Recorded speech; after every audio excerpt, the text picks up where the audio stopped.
Ooh. Hi guys, What's good? What's poppin'? welcome to another podcast. Hey, So, I didn't see this one coming, huh? we're being a little bit more consistent. We're trying to figure out each other's schedules a little bit more so we could upload. We're gonna record this today, but it should be up by Friday? the 12th. So it should be a video coming. Y'all already seen that shit. a little bit. Oh yeah. Well, No, after last this video. one, yeah. Okay. So today we're doing something different because the last one, if you guys seen it, if not, go check it out. It's in the description. We did a life update. Yeah, girl. Anyways, in this one, we're doing something different. We're doing unhinged Reddit stories, and we literally, you can see our faces. We wrote everything down. So I'm basically just gonna read. We're gonna talk about it after, and then everything else. Okay. I downloaded the app and everything. I'm ready. Oh my god, I have it too.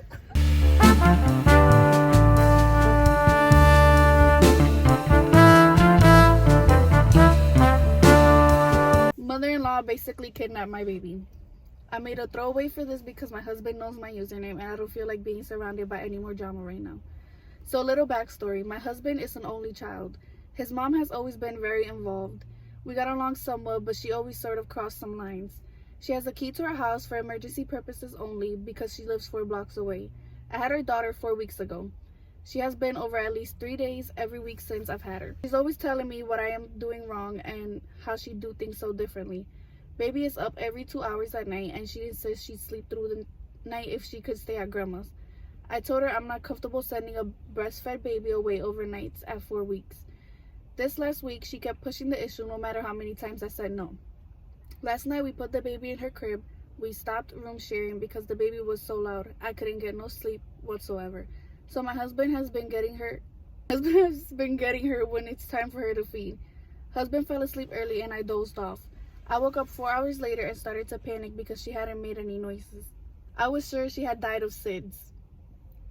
What? Whoa. Yeah, she straight. That's fucked up. We're not laughing. It's just what?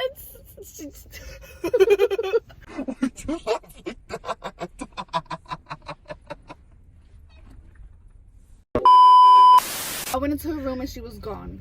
I froze and started screaming her name around the house like she would somehow pop out, like it was all a joke. My husband woke up in a panic and just screamed, "What's going on?" over and over. I ran to my phone to call 911 and saw a picture message from my mother-in-law of my sleeping baby in her arms with the caption, "Sleep over at Gam Gam's." Who the fuck? Gam Gam. I was immediately enraged. I screamed so hard I almost vomited. I called her and saw red. I told her I was coming to get the baby and she would never see her again and to never contact our family again. My husband decided it was best if he went to go get her. When he came back, he said his mother decided to let herself in and give us a break.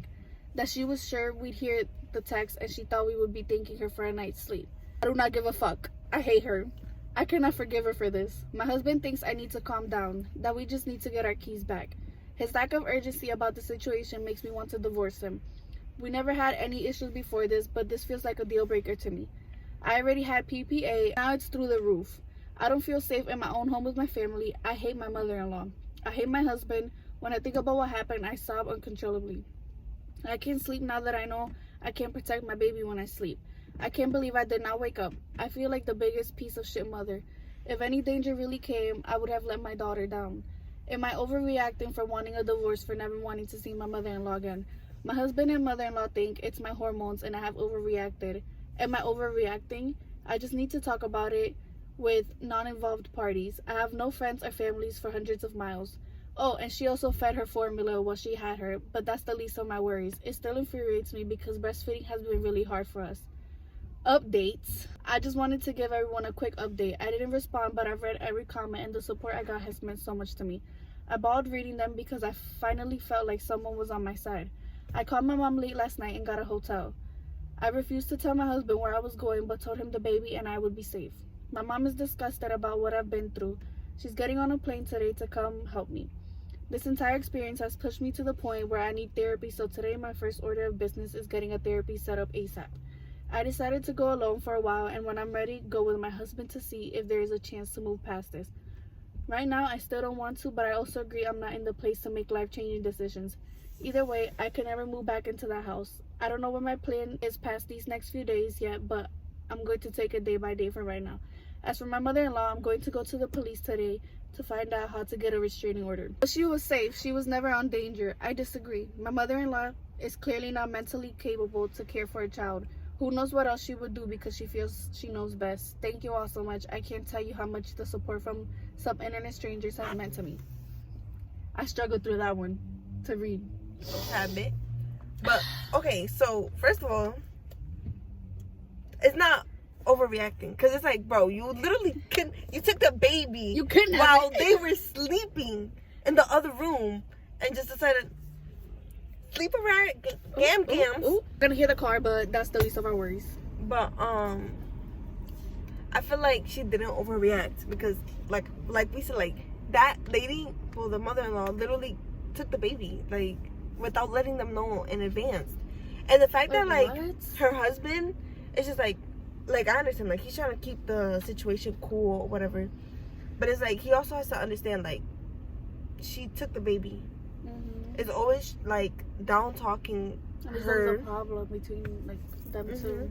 She's always down-talking her, like, telling her what she's doing wrong, this and that. I just feel like her husband should have, like, stepped up, but, like, you can't be doing that, you know? She just gave birth, like, not even a month ago. Like, defend your wife. Why aren't you defending her? Oh my god, that's like, bruh. You know what caught me off guard? The fact that she went quick into the conclusion of she thought her kid died because the baby has SIDS, and then when she said that her baby was gone, I was like, girl, what? Your baby's gone? I would have still called the police though. Yeah, like I wouldn't even have like responded to the text. I would have called the police, but like, you see, look at this. She didn't tell us nothing. I She feel took like the baby. that should be enough for a restraining order. Mm-hmm. You took my baby out of my house without my consent. You broke in, even though you have a key. You broke in, took my baby, and left. In the middle of the night. Exactly. At like, What the fuck? 4 a.m? I think so. Like, I would have gone crazy. I'm sorry. I would've been doing it. Right. The next one, the title is Don't Mess with Ouija Boards. Don't fuck with that shit, yo. I've never messed with one. I never will. I'm scared. Like, I'm scared of like the movies alone, bro. Like, what makes you think I would go even near one? I fall asleep to the movies, but that's not the point. You're saying that. All right. It all started on a typical Saturday night with me and a few of my friends hanging out at my place while my parents were away for the weekend. But what ended up happening that night is something traumatic I will never forget. One of my friends, let's call her Emily, was the one to come up with crazy ideas that always made everything fun. She suggested we explore my basement and see if we can find anything interesting. Your basement? Right? Who the fuck? Yeah, let's just go on an adventure in your basement. Yeah, like, basements are scary. As we were looking for anything to make the night better, I found an old Ouija board hidden there from when my parents were young. I remember my parents warning me about it when I was younger, but Emily mentioned her recently deceased boyfriend. She wanted to see if we could contact him. In the end, we all decided to entertain the idea of contacting Emily's late boyfriend, just to see if Ouija boards actually worked. We gathered around the Ouija board, fingers trembling as we touched the planchette. We were hoping to chat with Emily's late boyfriend, but what we got was way scarier. The planchette started moving on its own, spelling out messages that made our bloods run cold. I'm skipping that part. What? Skipping the iPad? Skipping past that? We tried to bail, but it was like something was holding us there, refusing to let us go. That's when things got really horrifying. We heard screams, and one of my friend's eyes went white. It felt like what was happening was by something evil, something that wanted to hurt us. My friends screamed in terror as they were paralyzed by whatever we had unleashed. But I stood untouched, just standing there like a silent witness to the horrifying scene. This was too easy, I thought to myself. My friends were laying down on the floor, eyes still wide open, and I could hear the fear by the way they were breathing. Good thing they weren't dead, or else the ritual wouldn't work. I grabbed the knife from the kitchen and began chanting as I continued on with the ritual. I'd always been so drawn to the mystical and the unknown. I believed in something more, something beyond that we can't see. And that night, I realized that I wasn't alone. I had already made a pact with the devil, trading a piece of myself for understanding and enlightenment. The thing that happened that night wasn't scary for me. It was a gift. It showed me who I really am and what I'm capable of. That bitch set up her friends. That's like I'll beat that bitch up. That's like movie worthy. How you gonna beat the bitch up if you're paralyzed? How you gonna wait, how are you gonna beat her up if you're paralyzed? Eyes white, paralyzed. You can't even see her. But your eyes aren't even gonna be moving. You're like That's fucked up. That's fucked up. Bitch, I would haunt you for the rest of my life. Dead and all. I'm not playing that shit. That shit caught me off guard. That like took a huge turn This so bitch fast. said- This was too easy, I thought to myself. My friends were laying down on the floor and eyes wide. What? The fuck you mean that was too easy? That's what like caught me off Bitch. guard. Like she really set her friends up. She wanna get fucked up. Fuck that bitch. I don't fuck with Ouija boards. Never will, never have. Mm. No. Mm-mm. Tuh. Yo, if I could, I would have fucked that bitch up. Right before I went paralyzed. Doom. And then fell back. But it's like they wouldn't know though, cause they were the ones that like her friends were the ones that were like, oh, let's do this, you know. But Fuck like, that bitch. damn, but that bitch got it. That bitch got it. She fucked up. The next story is called The Intervention. Let's see what this is about. Because there's a lot of things about intervention. Like, what do you think about when you think of intervention? I don't know what that is. Oh. When I think about interventions, I think about, like, you know how they do, like, interventions with family members who, like, they want to send to, like, rehab? Like, if they're drug addicts or whatever. Oh. Like, families. Okay, yeah. Okay. Oh, that's what that is. Okay. What do I think about it? Yeah. I feel like interventions don't really work unless that person is putting in their 2 cents in, or like showing up and wanting to like actually change.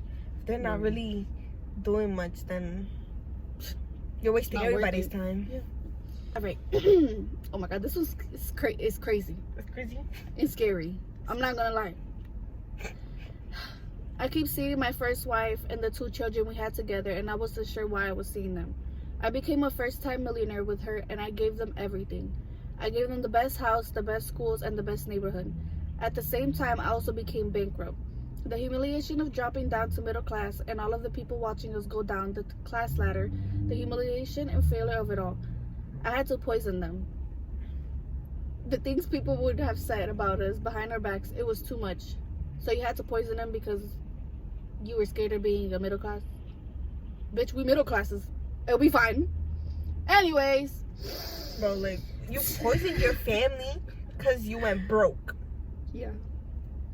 After poisoning them, I moved on with my life and I met another woman. I had children with her and I became a millionaire a second time. I gave them everything and made new friends. I also lost everything the second time round. And just thinking about what the neighbors would think about us, it was just so humiliating. The pain of seeing my children go to public school, that fucked me up.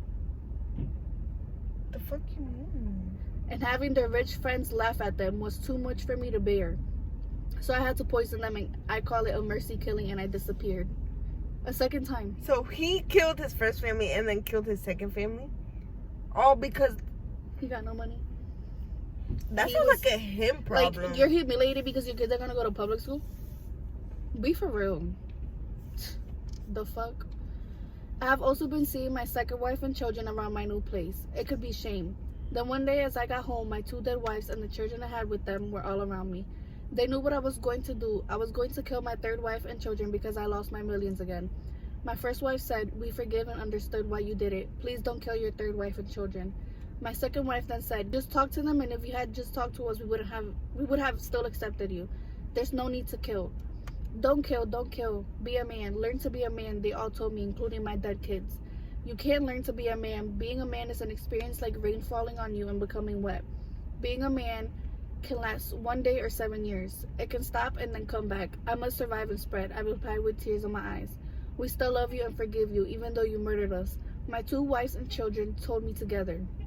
As I was about to kill my 3rd wife and children, I decided not to do it. I woke my third wife up and told them that I will become bankrupt. My third wife understood and knew that we had to make changes. I was so glad, and we made the necessary financial changes and changes to our lifestyle to adapt to our new way of life. To my dead wives, I told them that they could in turn possess my wife and get to experience being my wives again. I also told my dead children that they could in turn possess my children to experience being my children again. My living family agreed to being possessed after I told them what I had done to them. It all worked out. They're all mentally ill. There's no way. Bro, like, they're just okay with it? Wait. They're okay with, you're just okay with being possessed. Because... And knowing that he murdered 8 people? Wait, this is so much. Wait, so you're telling me that the third wife found out that he killed his 2 wives, kids, and it's just like, yeah, you could possess me with them, bitch. I was taking ass to jail. I was like, oh hell no, I'm out. I'm taking my kids. I would be like, and yeah, I'm out. that's fine. When you wake up the next day, I'm not gonna be there. My kids are not gonna be there. I'm out. Don't play. That's like, bro. Mentally ill. That's asylum. Fucked up. Like, that's where he needs to be. You need to be chained up in a white room. In a white. See all of them gather around. Oh my god, that's so crazy. Bro, like I know, like, these stories are definitely like fake, but it's like thinking about that, it's like, damn, bro, I would leave instantly. Like, I would be packing my bags if somebody told me that, oh, I killed my 2 past families, and I was thinking about killing you and my children again for the 3rd time. 3 times a charm. Wait, that's fucked up. She's gonna get canceled. My bad. So this is our last story. This story is called, the title is A True Monster. It happened about 3 years ago. I was 23 and had just gotten my new job as a social worker. I studied my life away to get that job, and despite the piss poor payment, I wanted it more than ever. I was at home in my apartment with a hot cup of coffee in my hands when I got in the call. My supervisor told me about a potential abuse case all the way out in California. He told me the details, which even now still makes my stomach do somersaults. This case in question was in regards to a home situated in California about 2 miles south of Bakersfield. They got in reports of screaming late at night and in the early hours in the morning. And my supervisor even told me that the neighbors often reported a sickening smell coming from the house. I hung up and downed my coffee, hoping it'd keep me awake until I got there. I was dressed and in my car after a 10-minute shower when I plugged in the location of the house, revealing to me that the apartment wasn't too far, maybe a 3 hours drive without traffic. That's not far to you. That's far to me. I'm sorry. A 3-hour drive? Yeah. Well, I mean, like, she's in somewhere else, right? Like, she's in a different state? Yeah, I'm looking. 3 hours? It's not that far. But the drive back is gonna be Crazy. kicking your ass. It was late afternoon by the time I got to the house, and immediately I felt a shiver go down my spine. It was as if the air itself around the sun-kissed yellow suburban home weighed a ton, and the smell from the rotted food emanating from it only made the feeling worsen. I stepped up and rapped on the door once. Rapped on the door once? The fuck is rapped? Knocked? I think that's what she meant, like... I don't even understand. Open up! No answer. My thoughts were facing the fact that whoever it is lived here was probably too busy to open the door or maybe too scared to do so. And so I knocked again. And by the time my knuckles were about to touch the faded blue door, a man wearing a black t-shirt with faded jeans appeared in the doorway. The guy was only a few inches shorter than me and maybe a few pounds lighter, but his indifferent cold blue eyes made his small stature irrelevant. He was around 20, maybe 30 years old, with hair dark enough to make him seem pale. I shoved my thoughts aside and I thought he was going to say I shoved my thoughts on my ass. Anyways, I spoke briefly about why I was here and about who I was. The man simply nodded, and from what I could tell, he was sizing me up. It was just something about his stare that made him larger than life, like he was something inhuman. I asked if I could come inside, and he let me in, which was already odd by itself. Inside the house was a simple open-floored kitchen/dining room, with a living room off to the left with a small 40-inch TV mounted on the wall. I asked if he had a child, and he nodded, leaning against the mahogany table as he rubbed his chin. I've had him for a good 5 years. Adopted him when he was 4, the cold-eyed man told me, walking me towards a set of stairs that led me to the basement. The smell was strong enough to make my stomach roll and my throat close up, and it took every ounce of will strength to not throw up, right then and there. If I had to describe it, it would be the same as letting meat sit in a freezer for too long. As we descended the stairs, I noticed the lack of light as the smell grew stronger. We entered the bottom of the stairs where a room permeated the smell. Permeated? Oh, my bad. Where permeated by the smell of rotting meat sat, and I wished that man hadn't turned on the light. The dull 80-watt bulb flickered on to reveal the body of a boy, probably no older than 10, curled atop a stained mattress. The smell was bad enough that it stung my eyes and blurred my vision, but I can still see the boy's body in my head when I close my eyes. The boy was bleeding from almost every place I looked, and he was covered in his own filth. The cold-eyed man jauntily introduced the boy as Little Johnny, kneeling beside the boy as I gently shook the boy awake. When the boy awakened, I introduced myself to him and had the usual conversation of whether or not he was happy in his current situation. And although the situation seemed bad, I could feel that this boy was at least hopeful as he looked at me. Eventually, I left. I would get a warrant signed by my supervisor, which then went to the police, and the case made the news. And what was reported made me sick to my stomach. The cold-eyed man was a known rapist and murderer, and I'd come no more than 5 feet away from him. That's so sad. Like, it's the fact that, like, The little kid is hopeful. a lot of shit happens like that. Like, almost every day. That's sad. Really sad. Have you seen, the Trials of Gabriel Fernandez? It's on Netflix. It's about this little boy. He ended up getting by his mom and her boyfriend or whatever. And bro, like, when I watched that, like, I cried so much. Cause it's like they like show like what they did to him. Oh my god. Like the pictures and stuff like that were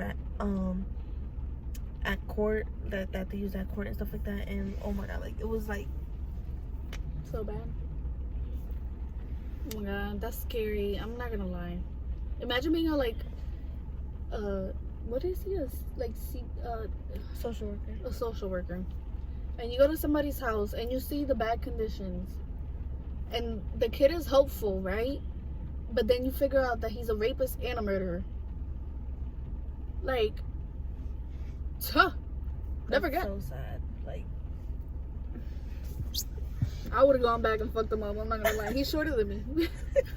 I'll fuck and you it's up. like, and it's like the fact that like, but I don't know why.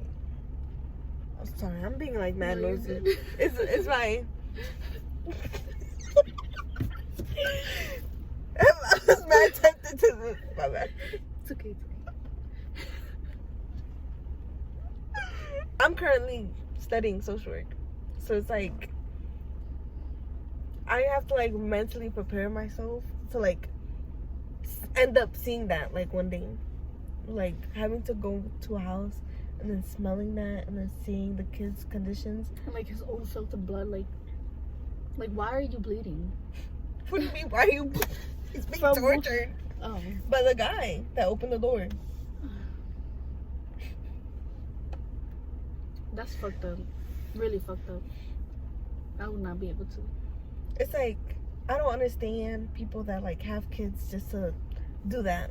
Don't have Or like kids. adopt kids too. Like, why would you adopt a kid to do that to them? Oh my god, the people Just are for so the money? sick. Like, They're so sick. that makes me so like. Guys, we went to Barnes and Noble and we bought mystery books. And if you guys want to see what mystery books we bought, go check our TikTok out. Should we put it on our Instagram too? Yeah. Go check our Instagram. It's gonna be on there so you guys can see the little. It's well, what is it called? Blind date with the book. So it's like we didn't know what book it was, but we had like a mini description, and both of our books have trigger warnings on it. So, you know, we're kind of excited for that. Pause to read. I'm not. Oh, and then this one's mine. Pause to read if y'all want to read it. So, like we said in the beginning, we did upload a video last Friday by the time you guys see this. So y'all better go check that out. Check that one out. Leave a like, comment if you haven't already subscribed to this bit. And share it so other people can see it too. Yeah. All of our social medias are linked in the description. We have our own link trees, so we just put our link trees so you guys could just find all the social medias there. Easier, faster, better. So Yeah. it's the best. And then also, like I said in the beginning of this video, we're gonna try to be a little bit more consistent. Every single upload, no matter when we film it or whatnot, like it's always gonna be on a Friday by 8 o'clock, 8 p.m. East time. Yes. So be on the lookout for that upload. It's gonna be there. If this one and next Friday, like damn, we consistent. Also, let us We like know them. if you guys like this kind of like Reddit story thing, because like we be doing other stuff on our podcast, like our life update, and like we talk about like relationships and friendships and all this stuff. Yeah. Also, I kind of want to do like a girl talk, like an actual like Like, talking about girl stuff, oh, like everything, okay, like everything. like menstrual cycles, like deed, and like all this. Oh, like we should also talk about like what birth control does to you, cause Two. We got a lot on that one. me, I've been on the shot pill.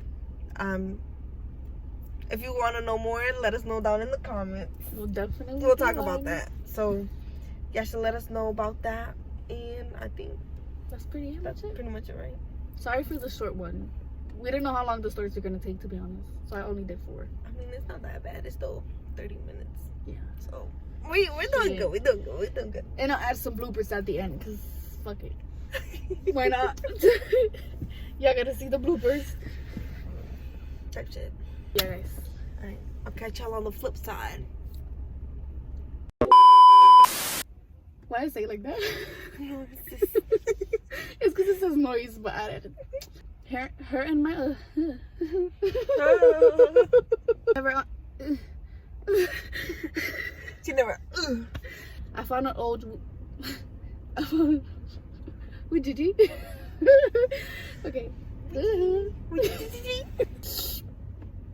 I found an old Ouija board hidden there for one of my parents. We're so bad at this. It's just like. Slow that baby up. Alright. I remember my parents.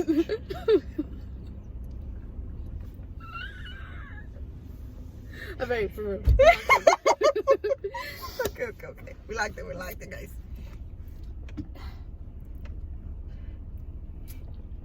Do you want me to read it?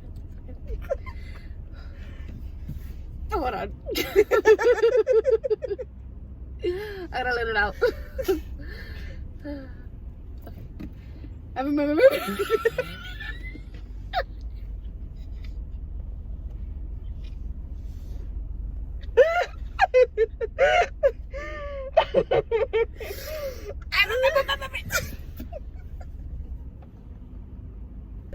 We locked in. Continue.